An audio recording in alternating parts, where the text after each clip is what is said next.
Merhaba dostlar. Bugün size birinci çakrayı elimden geldiği kadar detaylı bir şekilde daha farklı bir vizyon olarak anlatmaya çalışacağım. Birinci çakra çoğu insanın sandığı gibi bedenin en alt noktasında bulunan bir enerji merkezi değildir. O dünyaya iniş noktasındaki ya da diyelim giriş noktasındaki ilk eşiktir. Kadim bilgilerde buna kırmızı kapı da denirdi. Bu kapı e, görünmeyen bir ateşle korunur arkadaşlar. Normal gözle göremeyeceğimiz bir ateşle korunur. Ve bu ateş e, kişinin dünyaya girmesine ya da girebileceğine hazır olup olmadığını test eder. Ruh doğmadan önce bu kapının önünde durur. Kapı çok sessiz ve çok ağırdır. Ağırlığı sizin ona vereceğiniz cevaplarla aralanır ve açılır. Çünkü dünyanın bütün acıları, zorlukları, tüm güzelliği, her şeyi bu kapının arkasında saklıdır. O yüzden de kapı çok ağırdır. Ruh kapıya dokunduğunda kapı ona 3 soru sorar. Eğer ruh bu 3 soruya kabul eder, bu aradaki anlaşmayı kabul eder ve yapar ise o zaman kapıdan geçiş izni alır. Bu üç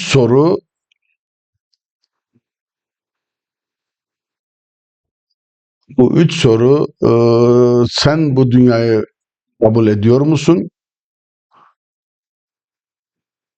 Dünyayı taşıyabilecek misin? Bu dünyada bu bedeni taşıyabilecek misin? Ve bu dünya seni kabul ettiği takdirde eee kök salacak mısın diye.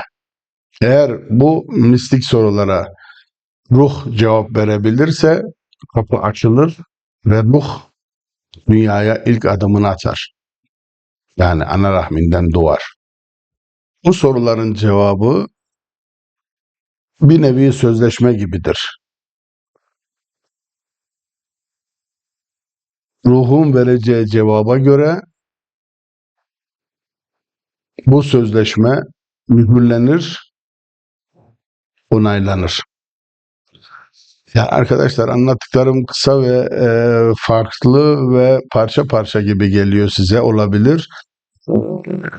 Mümkün olduğu kadar sizin anlayabileceğiniz şekilde ya da size daha yanlış anlamayın lütfen. Belki terbiyesizlik yapıyorum burada. Yani size daha kolay aktarabilmek için kısa ve öz anlatmaya çalışıyorum. Ama tabii ki insan doğduktan sonra bu sözleşmeyi unutur. Yani dünyadaki yaşadığı stresler, korkular, olaylar bu geçiş kapısının üstünde toz oluşturur, toz olur. Ve bu tabii ki kapının çalışmasını engeller, zorlar. Ve insan da bununla birlikte gitgide korkular, endişeler, hayat endişeleri, yaşam endişeleri gitgide kendisini sarar ve stres yapmaya başlar. Bu bayağı bir zor bir süreçtir. Ve insan kendi bedenine tamamen inmeden e, yaşamaya başlar. Yarı burada, yarı öbür tarafta olduğu için de Eee, Sürekli güvensizlik, tedirginlik yaşar. Toprağa tam basamaz, o gücü alamaz. O yüzden bazı insanlar dıştan baktığınız zaman çok güçlü gözükür. Ama içten içten çok kırılgandırlar, çok narindirler. Ama dışarıya karşı tabii üzerlerindeki maskelerle kendilerini çok güçlü, çok kuvvetli göstermeye çalışırlar. Bazıları çok çalışırlar, çok yıpranırlar ama hiçbir yere ait değildirler.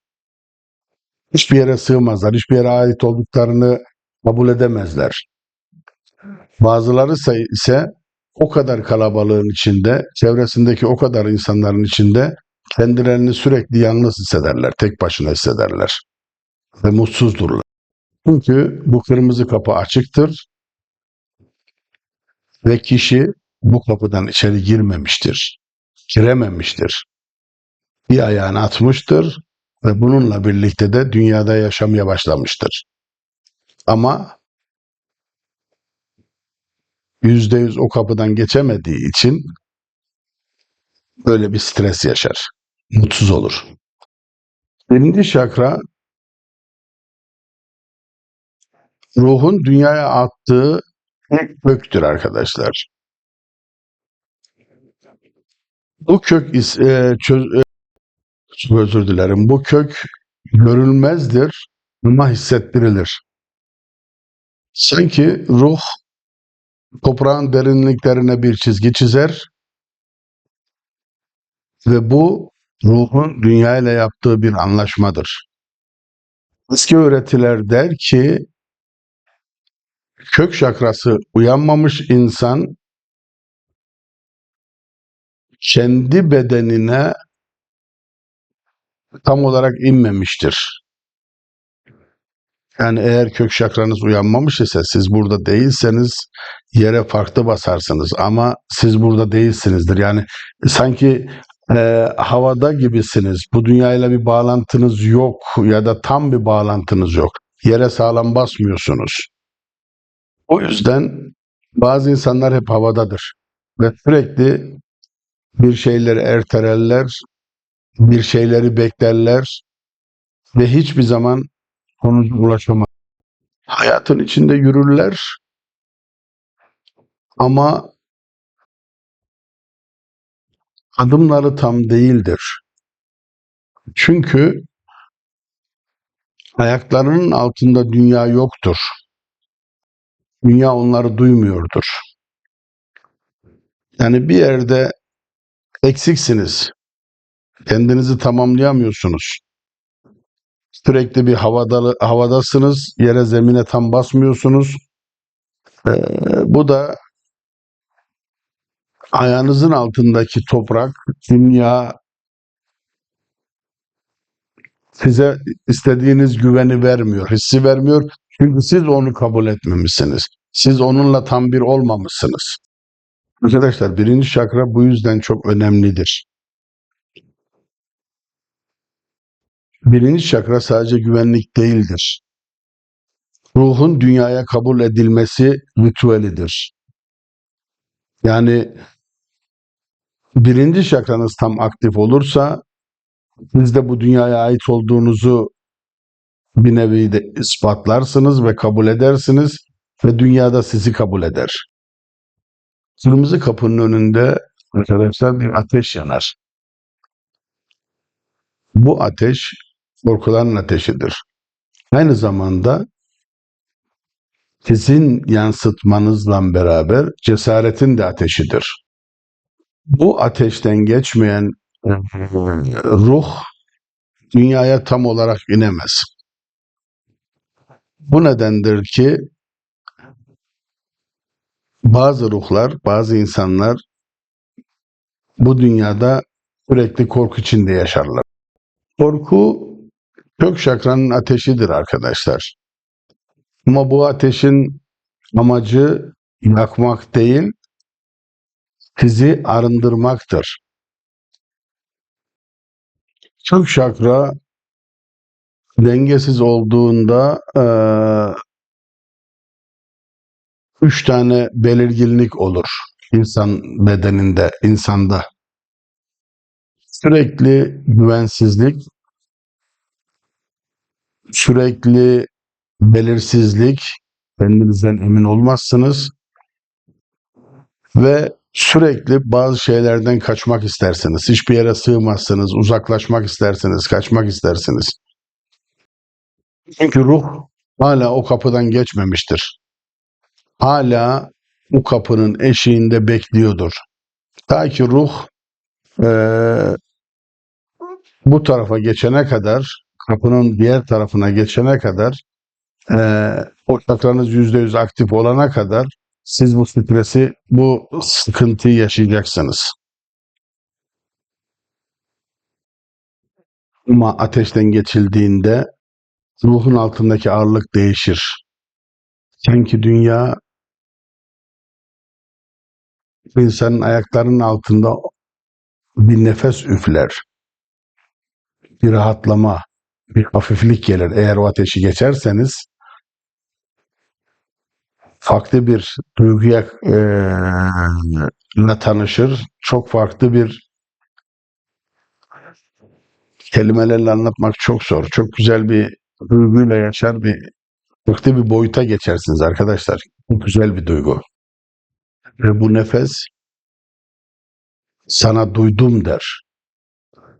Seni duydum der. Buradayım der. Ve ilk kez insan ben buradayım diye karşılık verir, cevap verir. Arkadaşlar, toprağın hafızası vardır. Toprak attığınız her adımı hatırlar. Her adım bir iz bırakır ve bu her izin bir tanesi bir nevi sözleşmedir.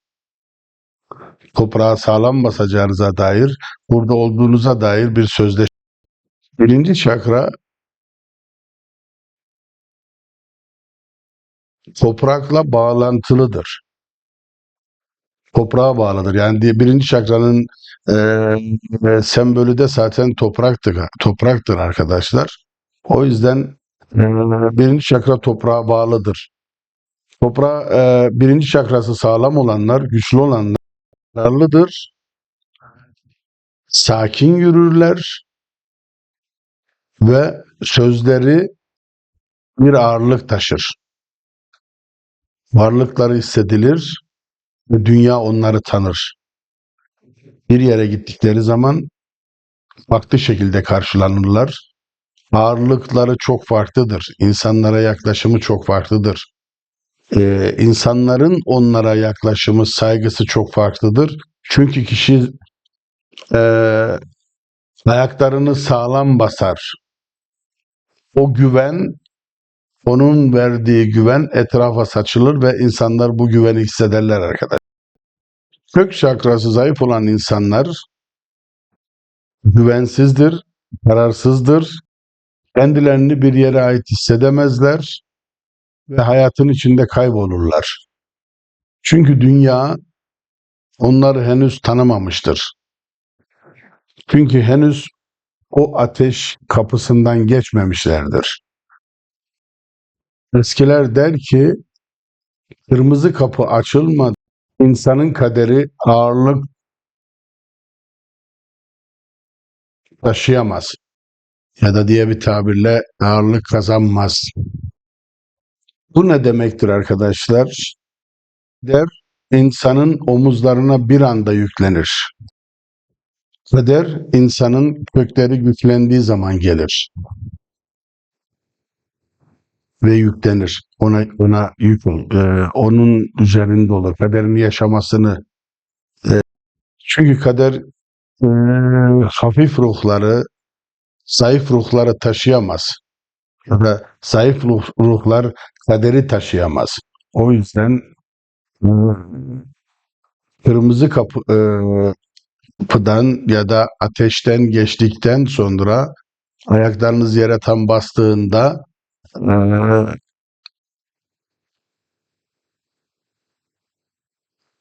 kaderiniz de sizin elinize geçer. Yoksa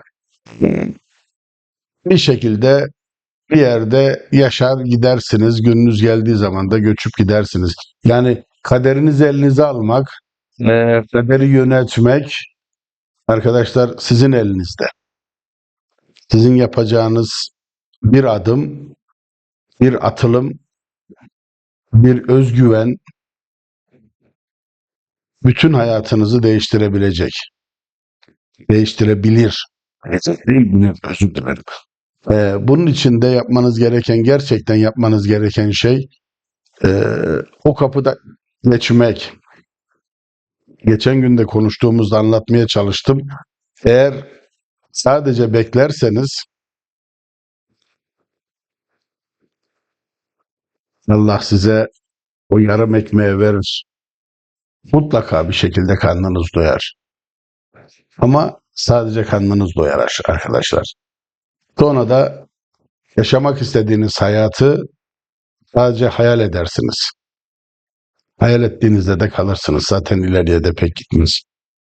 Çünkü o kırmızı kapıdan, o ateşten geçmek zorundasınız.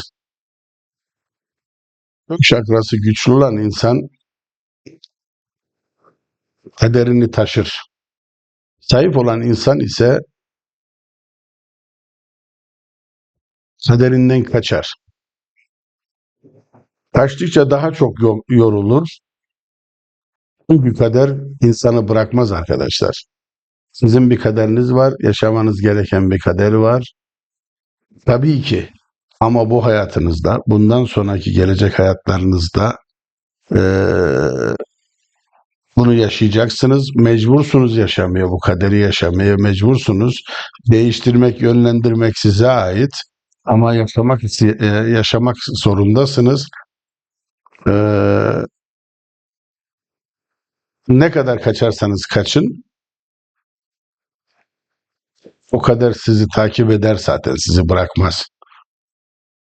Birinci şakra, ruhun bedene e, tamamen inmesine sağlar, yardımcı olur. Bu iniş gerçekleştiğinde insan, ruh bedene iner, zihin sakinleşir, nefesiniz derinleşir arkadaşlar. Daha farklı. Yani özgüveniniz artar. Kendinize olan güveniniz %100 artar. Çok farklı bir kişilik oluşmaya başlar içinizde. Adımlarınız ağırlaşmaz ama yere basışınız daha etkin, daha güçlü, daha gerçekçi olur. Eğer bu iniş gerçekleşmez ise arkadaşlar, eğer ruh bedene tam bir iniş yapmaz ise kişi sürekli düşünür, ruh sürekli zihindedir, sürekli düşünür, sürekli kaygı yapar, sürekli bir panik içerisinde yaşar. Çünkü ruh, beden boş kalmıştır. Ruh kapının dışındadır ve girişi gerçekleşmemiştir. Beden bir şekilde bir nevi bu dünyada yaşar ama bir nevi ruhsuz yaşar. Ruh bedene girmediği için de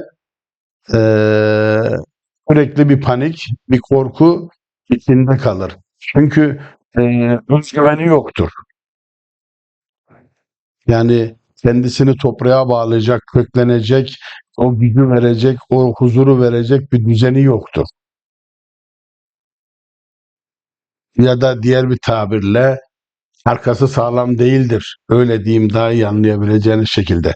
Arkanız sağlam olursa önünüz de sağlam olur. Siz de sağlam olursunuz. Ve yere basışınız daha farklı olur. Eğer gerçekten ruh bedene inerse, birinci çakranız aktif olur, ruh bedene inerse eee, insan ilk defa kendi bedeninde yaşadığını hisseder. Eve geldiğini hisseder, evinde olduğunu, kendi dünyasında olduğunu hisseder. O beden dışında olup o bedeni yönetmek değil de direkt evde olup o bedenin içinde olup e, o özgüvenin yerinde olup bedene hükmetmek ister ve eder. Kendisini daha mutlu, daha huzurlu, daha güvende hisseder. Arkadaşlar, kırmızı kapı açıldığında ya da birinci çakranız aktif olduğunda hayatınızda 3 şey. Dünya sizi duyar. Ayaklarınızın altındaki enerji değişir. Hani demin de anlatmaya çalıştığım gibi yere daha sağlam basarsınız. Kendinize olan güveniniz, yürüdüğünüz adımlarınız farklı atarsınız. Sizler dünyayı duymaya başlarsınız. Hayatın ritmi, hayatın tonu daha farklı olmaya başlar. Özgüveniniz yerinize geldikçe siz daha çok güçlenirsiniz. Ve kader seni çağırır. Artık kaçamazsın. Çünkü artık varsındır. Sensindir. Bu kapı açıldığında insanın yürüyüşü değişir. Adımları çok farklı olur.